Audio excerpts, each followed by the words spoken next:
What is going on, guys? Jason Burke here, Styles Clash for Life, coming at you on YouTube, and tonight I've got some football focus. The Pittsburgh Steelers had their Week 15 NFL matchup of the 2025 NFL season on Monday Night Football at home against the traveling Miami Dolphins.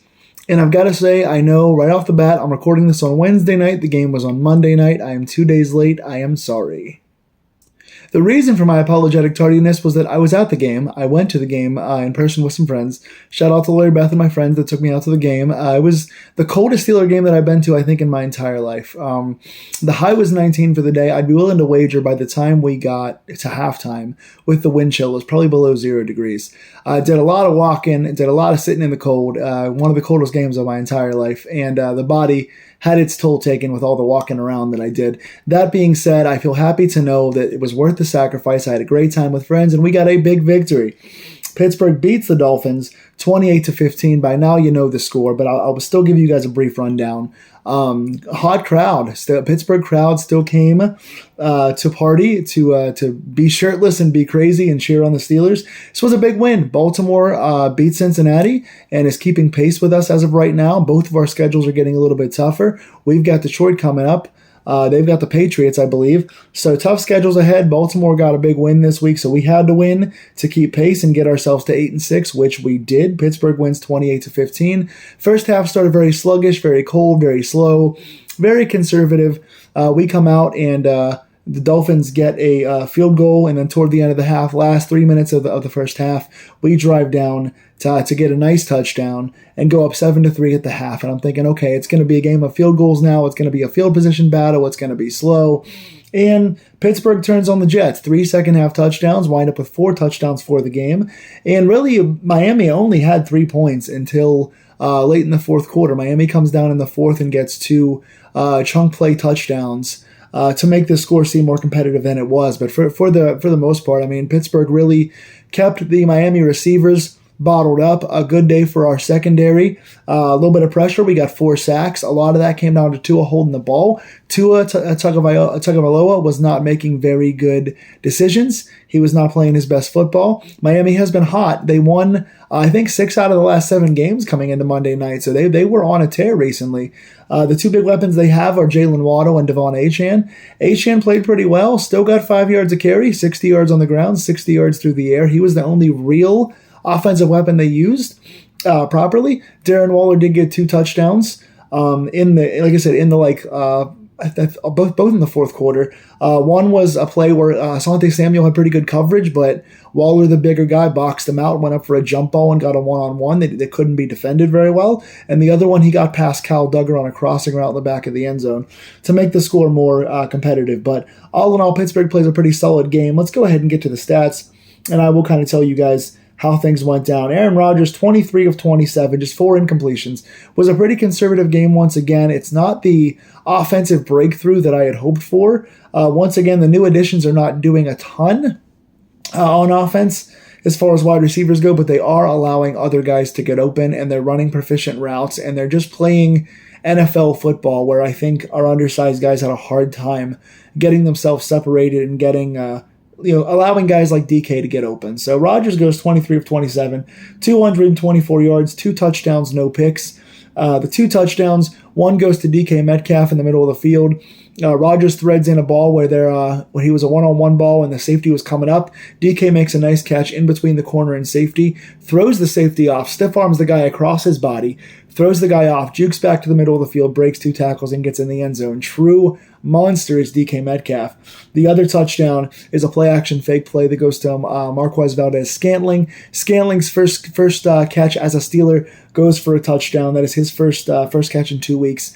Thielen only had 1 catch for 7 yards. So far in these 2 games, a combined 3 catches, but 1 does go for a touchdown to MVS here. So like I said, they're not playing the best ball in the world. Thielen only had 1 target with 1 catch. Scanling had 2 and just a touchdown catch. But it's working a little better for Rodgers. He trusts his guys a little more. They're bigger and more physical. MVS makes the nice crossing route play to get in the end zone. Thielen gets a nice block on the tight end carry for a touchdown later in the game. Running the ball, overall, this was the Kenneth Gainwell game. He gets the biggest game ball on the offense, in my opinion. Kenneth Gainwell, 13 carries, for 80 yards. That is 6.2 yards per carry. Also gets 7 catches for 46 yards. I maligned Kenneth Gainwell for being kind of undersized as far as the running back aspect goes. I've always liked him as a receiving back and a returner. Was never big on him as a between the tackles kind of running back, but he's finding his footing here in Pittsburgh as a guy that not only can get to the outside, can make a lot of guys miss, an underrated tackle breaker and an underrated footwork guy, but he's also just running good routes. He's getting to the outside. He's getting himself open on screens. He's breaking long plays. He's just doing everything. He's blocking. He has been a complete kind of page turner here, kind of like a smaller Jalen Samuels or a guy like just an underrated guy that can just turn the stat sheet up quietly for you, and you don't see things that jump off the page, but he can get really hot and make a lot of guys miss and just be effective. Yeah, 13 carries, 80 yards, and then 7 for 46 as our second leading receiver as well. I don't like that our second running back on the team is the second leading receiver and most targeted guy on this team. It still feels like the disbursement's a little off, but Kenneth Gainwell getting it done right now more than anybody else in Pittsburgh on the offense. Aside from maybe DK Metcalf, and you want to find a way to re-sign Gainwell at the end of this season. I think he might have gotten a 1-year deal in the offseason, and he's going to come back as a key contributor hopefully next year as well. DK Metcalf, the second leading receiver, 3 catches, 55 yards and a touchdown. Had a couple of nice ones downfield. One he got tackled short trying to make a guy miss. The other one across the field for a first down conversion, and one for a few broken tackles for that awesome touchdown. Also running the ball, both Jonnu Smith and Connor Hayward get touchdown runs. Connor Hayward gets the tush push. He got 4 tush pushes in this game, 3 conversions, or was it 2 conversions and 1 touchdown? I think twice he got stopped short, but they used the tush push 4 times. I gotta say, getting Connor Hayward involved is something I love. I still wish he was able to run more routes. He's one of the best separators and route runners on this team. Underrated receiver, but they're using him right now in a positive way, converting most of his tush pushes. 4 carries for 4 yards with tush pushes in this game. Got a big 4th down conversion. Also got the rushing touchdown in this game as well. And then Jonnu Smith having his most effective game as a Steeler so far. One little kind of dump off to the outside gets him a 10-yard first down. Another short dump off in the passing game, and then he goes and gets a standard pitch in the run game, gets around the edge, good block by Darnell Washington, good block by Adam Thielen, and Jonnu gets into the end zone for a rushing touchdown. So 2 tight ends getting rushing touchdowns in this game, 2 rushing, 2 passing, pretty well rounded. This was a kind of a Patriots kind of a game, a Bill Belichick Patriots game where not a ton of guys stand out, but everyone plays pretty well overall. You have good things to say about everyone. Jaylen Warren didn't do a ton. He came in at 2.8 yards per carry on 12 carries. Not very good, but he came in very sick as well. He was sick, didn't play well, so Gainwell gets the main kind of the big chunk plays here. DK with the touchdown, like I said, two tight end rushing touchdowns.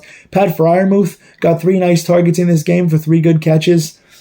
Played very effectively when targeted. I love seeing him get opportunities. Rodgers pulled one down out of a carry on an option play and just did the improv thing and tossed it to him for like a 20-yard play. It was beautiful. Also, Darnell Washington had a few catches in this game. Several missed tackles. The dude gets like 3 catches and 9 missed tackles a game. He's making 3 or 4 guys miss every play. Half the team's got to tackle this guy. I like the 4 tight end system we're using here. It still feels like Darnell could get 1 or 2 more targets, and Freiermuth should be getting 1 or 2 more targets if Jonnu wasn't getting all those opportunities. But overall, a solid game around the board. Calvin only gets 1 target today receiving-wise, but MVS gets a touchdown and DK plays well. Again, Roman Wilson was a healthy scratch, so I don't think we're seeing him again anymore this season. Overall, offensive line plays pretty well. Rodgers does get sacked 3 times, which is more than usual. I think just 1 was legit. 2 were on him holding the ball way too long. He's holding the ball too long. That's something I'm noticing with Rodgers. He is dumping off more than normal, and he is holding the ball too long. He's not really able to stretch the field the way he'd like to, and I think he's trying to make more plays than he should, but it kind of reminds me of Big Ben toward the end of his career when he wasn't his door bore as fast, and he's holding on a little too long for his own good. He's got to stop doing that, but overall, the O-line plays pretty well. Isaac Seumalo does go down with an injury. We'll see what happens with him. We need him. We're already down to our 4th string in Dylan Cook. Dylan Cook playing tackle as the 4th string tackle on this team with 3 guys currently on the IR. But Dylan Cook played well. No noticeable gaffes, no big plays. gone against him, playing against a pretty overall solid Dolphins attack with guys like Bradley Chubb out there. And plus the draft pick they just picked up as well. So they're playing with Chop Robinson, I'm thinking of. Chop Robinson, Bradley Chubb, couple guys like that. Cook plays pretty well today. Want to give Dylan Cook a big shout out for his first NFL start in a must-win game on a Monday night. Played pretty well.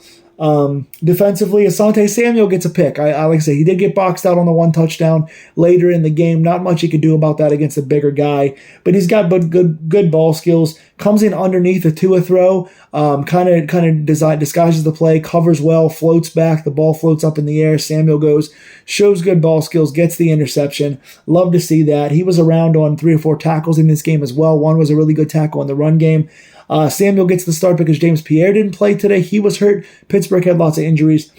Pierre's had a good season in spite of me not being a fan for the previous 4 or 5 years. Is having his best season of his career so far this year. Sad to see that he wasn't healthy today, but Samuel stepped up, had a couple nice tackles, was around the ball a lot, got the interception. Good to see him doing his thing. I love him. I'm glad he's called up, and I hope he stays on this team. 4 sacks today for the Steelers defense. No TJ Watt. He's got a punctured lung. Had to randomly, they found a hole in his lung earlier in the week in practice. Did not play today, but seems to be like all is well, and he may play next week already, which is wild. But 4 sacks today. Jalen Ramsey on a safety blitz. Cam Hayward off the edge. Peyton Wilson and Ezezi Otomewo, who's an underrated player so far this year. Really nice day for Cam Hayward. He was around the run game a lot. Had a really nice sack in this game. Jalen Ramsey played pretty well overall. I think he had 4 or 5 tackles. He was pretty effective in this game with some nice hits. His sack was off the blitz. Again, both Peyton Wilson and Jalen Ramsey, both their sacks came off Tua holding the ball. Much like Rodgers, Tua held the ball too long in this game, but it was resulting in pressure for us. Otomewo has just been solid. He's not jumping off the stat sheet. He's not a guy you expected to make the roster and wouldn't have until injuries came and he got called back up. But he's been solid this whole time. Otomewo has made some plays. He's got a batted ball this season. He's got a couple tackles for a loss in the run game. He's got a sack now. Might be his 2nd sack of the season. He's played pretty good ball as a kind of last string backup today, as once again our big rookie Derek Harmon didn't play in this game. Looking forward to getting him back next week, hopefully. Patrick Queen gets a plus with 9 tackles here, plus 2 4th down stops, 2 nice 4th down tackles, several good hits. Big day for Queen overall. Still missed 2 tackles on bigger plays. Has to be more consistent, but he's choosing his gaps a little better and he's making plays on big downs for the most part. So good game for him. JPJ, like I said, with Tyreek Hill being out for the season, Jalen Waddle is their best receiver, and he's electric and fast. One of the faster guys in the NFL at receiver. And JPJ only allowed one of Waddle's 2 catches in this game. 1 catch for like 14 yards. The other was a zone play. But only 2 catches for 29 on the day for Waddle, the team's 2nd biggest option behind Devon Achane at running back. So good day for JPJ. Good day for the corners at large in general. Kyle Duggar came back in, did get beat for a touchdown on the last drive, but overall the secondary played pretty well. Boswell didn't have any field goals to make. Pittsburgh scored 4 touchdowns. Boswell made 4 extra points. Corliss Waitman, 5 punts for 231 yards. That is 46.2 yards per punt average, with 2 of those 5 punts landing inside the 20.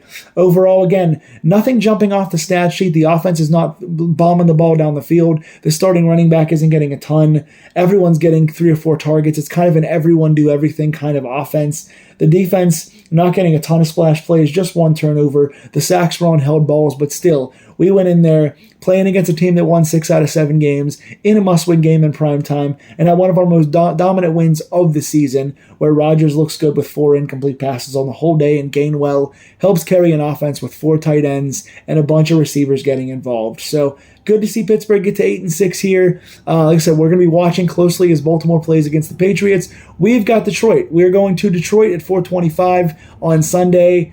Admittedly, I called a blowout before the season started. I'm going to stick with that prediction of blowout, but I think we can win our last 2 games against Cleveland and Baltimore. If we win this game against Detroit somehow, some way, we're putting Baltimore in a very tough spot. So go Steelers. Good luck this week. Who impressed you and why? Tell me in the comments down below. Again, sorry this game is so late. I'm still recovering from all the moving and the cold, but please like, share, and subscribe these Steeler Deep Dives. I promise to try and get you these more consistently quickly as the games come out. Let's talk about this game and what your plans are for the Detroit game. I'll see you guys real soon.